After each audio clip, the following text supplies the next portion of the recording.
en tant qu'arbitre, pour régler un torpillage, je vous montre ça. On utilise cette petite chose-là. On regarde la distance, la droite, le tireur vers sa cible, le mouvement de sa cible. Quand c'est sur calque, je regarde ça. Quelqu'un me dit je lance mes torpilles, je note et je ne dis rien. Et j'attends que l'adversaire fasse ses mouvements. Je vois la direction des mouvements et je reviens en arrière au niveau des distances et je prends en compte la nouvelle direction. D'accord. Hein, c'est ce qui permet d'accepter les manœuvres d'évitement. Avec Paul Bois, il n'y a pas de manœuvre d'évitement. On résout comme l'artillerie avec la direction au moment du lancer de torpille. C'est un petit truc qu'on a fait avec Hubert Bretagne pour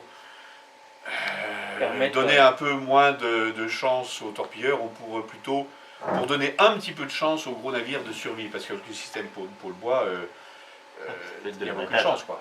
J'observe. Alors sur le terrain, je ne sors pas le rapporteur, discrètement, j'essaie de voir, ok, on est dans les 45 degrés, on est dans les 60 degrés, dans les 30 degrés. Je regarde ça et je vois qu'on est sur un angle de 55 degrés. Ça et ça. C'est ce qu'on appelle angle ligne de visée par rapport à l'angle, à l'axe de progression de la cible. C'est la position au moment où il lance la torpille. Mais c'est l'orientation que la cible va prendre. Alors s'il n'a pas vu... À la fin de son mouvement, quand la torpille arrivera. Oui, au cours du mouvement. Enfin, du mouvement, je regarde le mouvement qu'il fait. Ouais, s'il fait un mouvement comme ceci, j'en tiens compte. S'il met un mouvement comme ceci, à l'échelle où on est, des fois c'est comme ça. Mais par contre, je le fais en modifiant ça. Alors, il fait ce mouvement-là, donc moi je vais faire l'angle comme ceci, 90 degrés. Donc ça permet de tenir en compte la manœuvre d'évitement que le joueur, s'il a bien compris ce qui se passait, va tenter de faire. Une torpille qui va à 35 nœuds, 36 nœuds. 36 nœuds, en 5 minutes, elle fait 5,5 km. Ça, c'est le tableau des distances parcourues pour les navires, mais pour les torpilles aussi. Donc vous voyez que si vous êtes à 5 km, il vous faut presque 5 minutes pour que la torpille touche le but. Ce qui laisse 5 minutes pour le navire réagir. Pour réagir. Voilà. À la passerelle, il y a les mecs qui surveillent, qui vont les destroyer. Ils peuvent éventuellement voir même les étincelles là, de lancement des torpilles, voir les trajectoires de vent de nuit, c'est un peu plus difficile, mais voilà, ils se rendent bien compte que le destroyer est en position de torpillage. Alors des fois, ils font une manœuvre d'évitement, les destroyers n'ont rien lancé. Le navire progresse comme ceci, le mec dit torpille à tribord à 45 degrés. Le commandant qui est là, s'il est un bon commandant, il va tout de suite dire ok, barre à tout à bâbord ou barre à tout à tribord.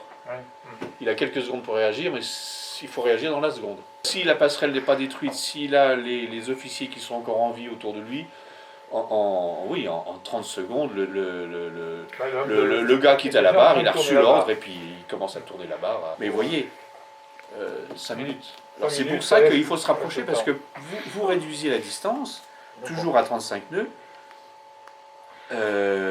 Vous êtes à 2 km de distance, c'est très risqué, mais la réaction de l'adversaire elle sera minimale.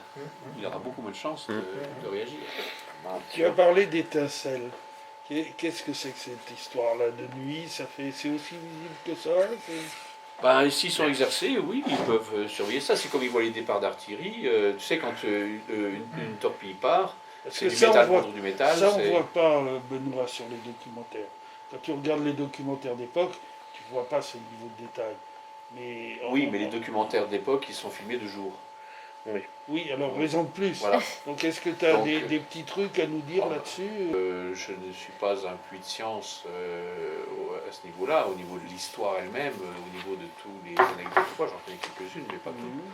Mais je me doute bien que quand il y a 4 torpilles de plusieurs tonnes, puisque quand on dit 400 kg, c'est 400 kg d'explosifs. C'est juste la tête. Et il y a 8 mètres de métal, de moteur, etc., d'hélice derrière. Donc on a 4 trucs de plusieurs tonnes qui sortent d'étuis métalliques, enfin de fûts métalliques. Ça frotte un peu. Je m'en doute. Mangez beaucoup de carottes. et du saké. Là où- Pareil, on voit deux fois plus de croiseurs avec le Ouais, saké. tout à fait. Demain après-midi, pour ceux qui veulent, hein, Atelier de mise en il y aura place. des destroyers de part et d'autre. Donc, moult merci Benoît. Moi, c'est la première fois que j'assiste à un atelier de ce type-là. Ouais. Et C'est la première fois que j'en fais un.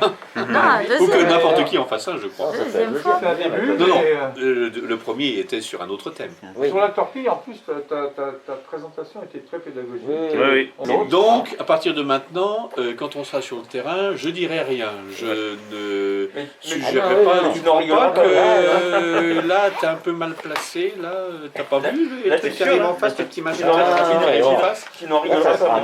T'es vraiment sûr que tu veux tirer maintenant? C'est à nous à filmer. T'es vraiment sûr que tu vas aller droit devant? T'as vu tous les petits machins là-bas?